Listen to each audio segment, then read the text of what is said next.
Some of the things that work best for myself, and I suppose it's all trial and error for everyone. We all have our own techniques and our own different ways of doing things, but I can only give you mine. So I'll just start off by saying, just to amplify what Liam has said there, tomorrow we have the toughest test the New York senior team that we've ever faced.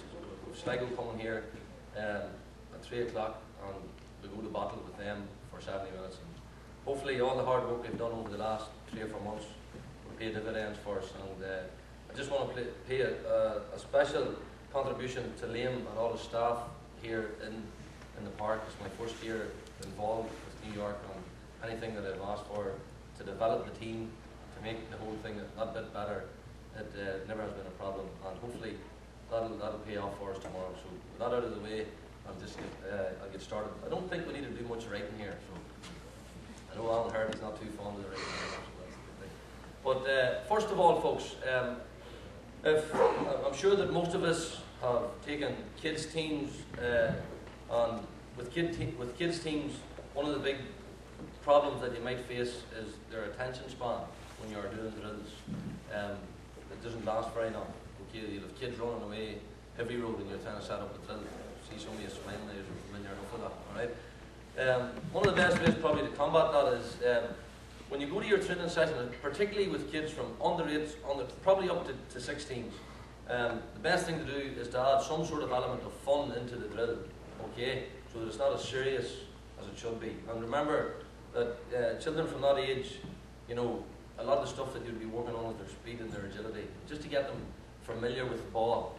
For example, we'll do some of the drills out here is them using their strong hand or their weak foot and their strong foot, so incorporating that all into the drill under no pressure.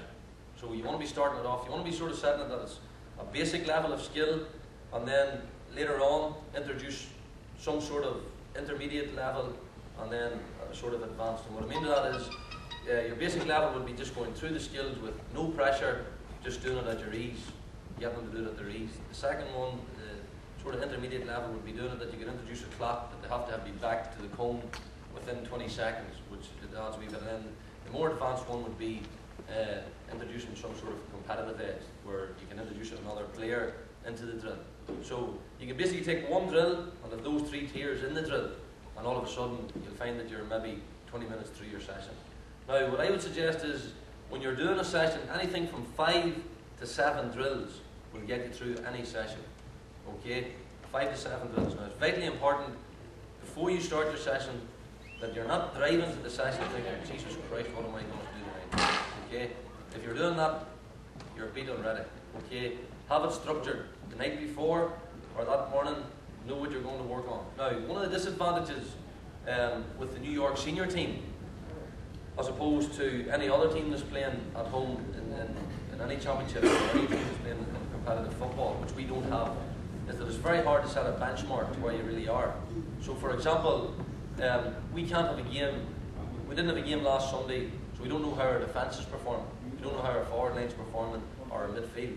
We don't know what's actually happening there. So it's very hard to structure a session when you don't know what to work on. So what I've had to do here is basically take the whole picture and try and work as best that I can to try and make that right. And that's very difficult to do because we don't really know until tomorrow where we actually stand. So we've raised the bar high, hoping that we've every angle of it covered. But when you're taking a session, if you've had competitive games and you see that you need to do a bit of work in your defence, or you need to do a bit of work in the forward line or midfield or any other aspect of the game, it's best that you take that to your training session and work on it, as opposed to just setting up a drill to make it look good. Okay?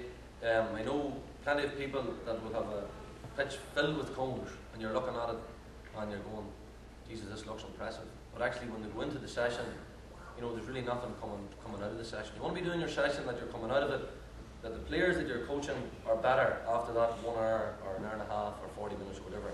So it's always good to keep that in mind. When you do a session, you want your players to have taken something out of it, that when you're coming off the field, they have gained something out of the session, that they're that bit better. Not just setting up session drills because they look really good.